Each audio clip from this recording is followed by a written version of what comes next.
Welcome to Tactical Tom. If you're new to the channel, please subscribe. Hey there, YouTubers. Welcome back to Tactical Tom. So today I'm going to give a little talk about one of the most controversial firearms of our time, the AR-15. It's been called an assault rifle, a weapon of war, a weapon of mass destruction. Here are a few of the false statements, misconceptions, and emotional diatribes when it comes to gun control, gun safety, or gun sense. All of which, by the way, are misleading in their true meaning.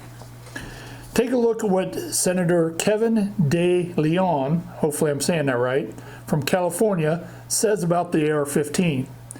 Here's the video. This is a ghost gun.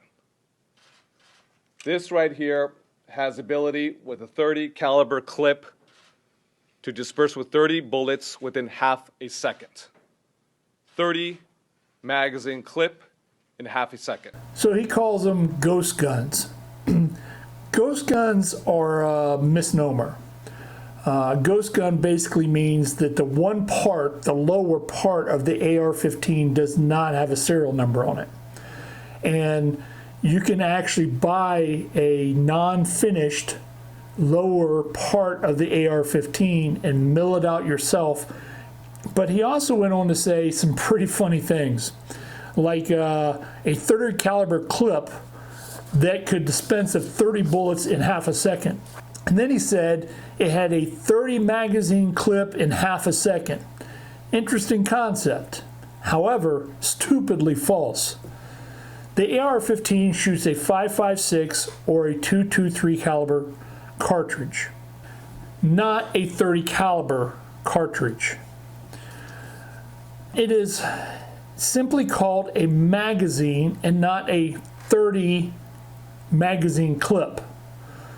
As for shooting 30 times in half a second, you'd have to pull that trigger pretty daggone fast to get 30 rounds to go out of the AR-15, because one single pull gets you one bullet.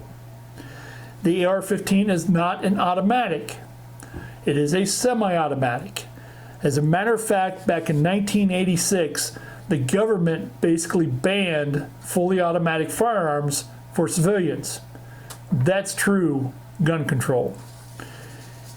Here's a U.S. representative from Colorado.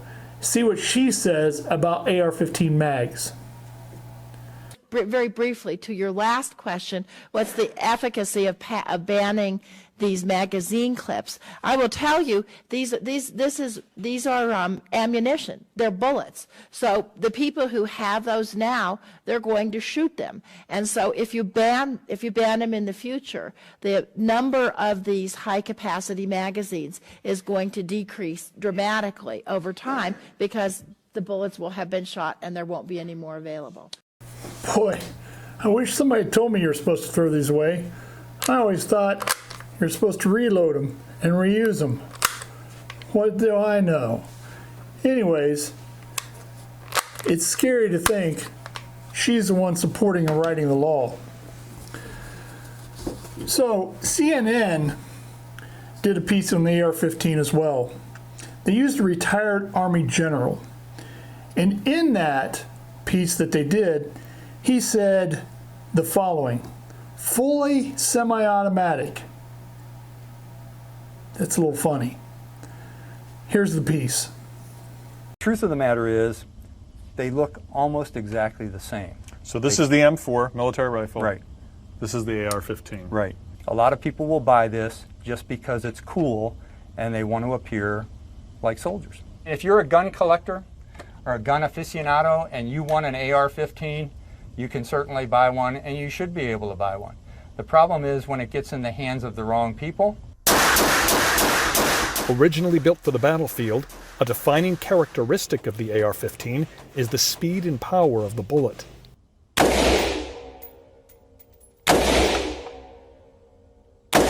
Now those are single shots. If I wanted to fire this on full semi-automatic, all I do is keep firing. Now I won't probably hit the target when I do this, when we look at the target later on, but I'm going to fire about 5 shots. Okay.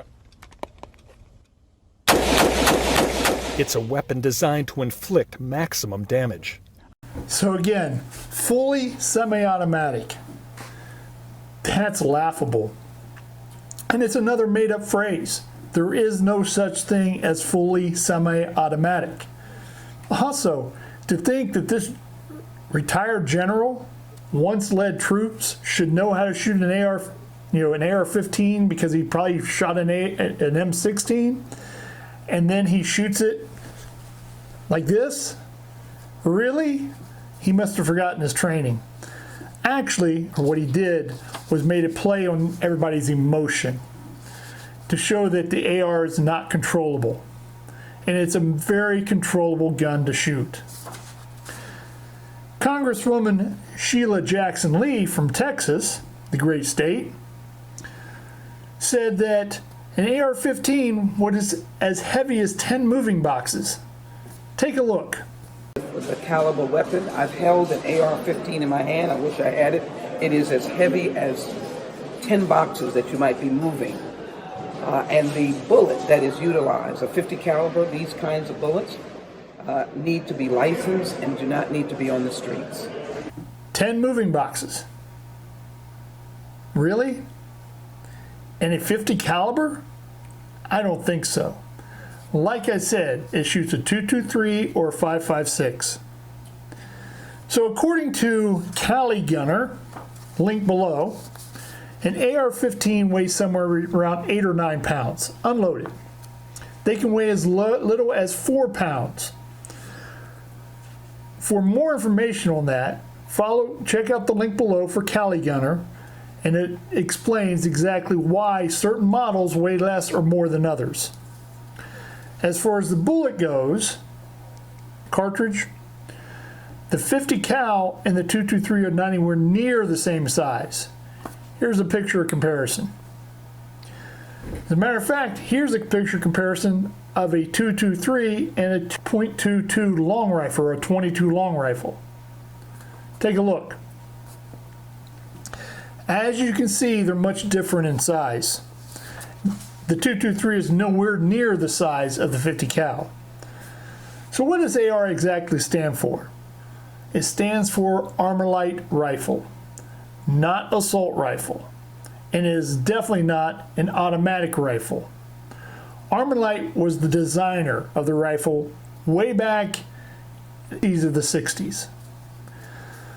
All of these statements that these politicians have said, and others, are either a deliberate attempt to misinform the public or at the very least, ignorance, and are meant to create an emotional reaction not based on facts, but only to elicit fear. The AR-15s are not weapons of mass destruction. According to the FBI and the CDC, there were 297 murders that involved long guns, rifles, in 2018. 279. There were 443 murders that involved blunt objects. And there were 672 murders that were done by either hands or feet. And of the total 16,214 murders in the country that year, the ARs only account for less than 1/10 of 1% of all murders. So is the AR a problem? No, it's not a problem. It is, however, the most common sporting rifle in the United States. So whether the statements that are made about the AR are done so in an attempt to spread misinformation or made in ignorance, these statements make it difficult to have a constructive conversation about the AR and guns in general. And if these are the people that are writing the laws, that's even worse. How can you legislate when you don't even have a basic understanding of what you're trying to legislate? Recently, an armed citizen in Texas fended off a shooter. Actually, as he said, he dispatched evil by stopping a shooting in a church. Michael Bloomberg made the following comments about that shooting. Here you go.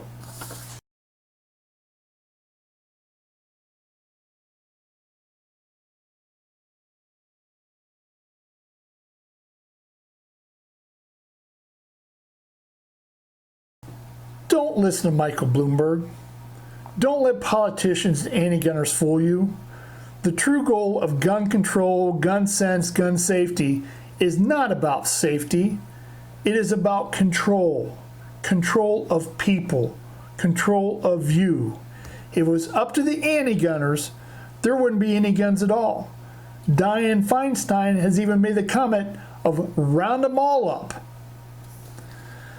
So if you're new to shooting or to guns, I implore you to seek out somebody that is knowledgeable. Find someone that is certified. Go to a gun store where they have instructors. Make sure it's a reputable gun store. Make sure they're as interested in explaining and teaching as they are in selling you guns. But get the knowledge from them. And please, do not take the media statements as fact.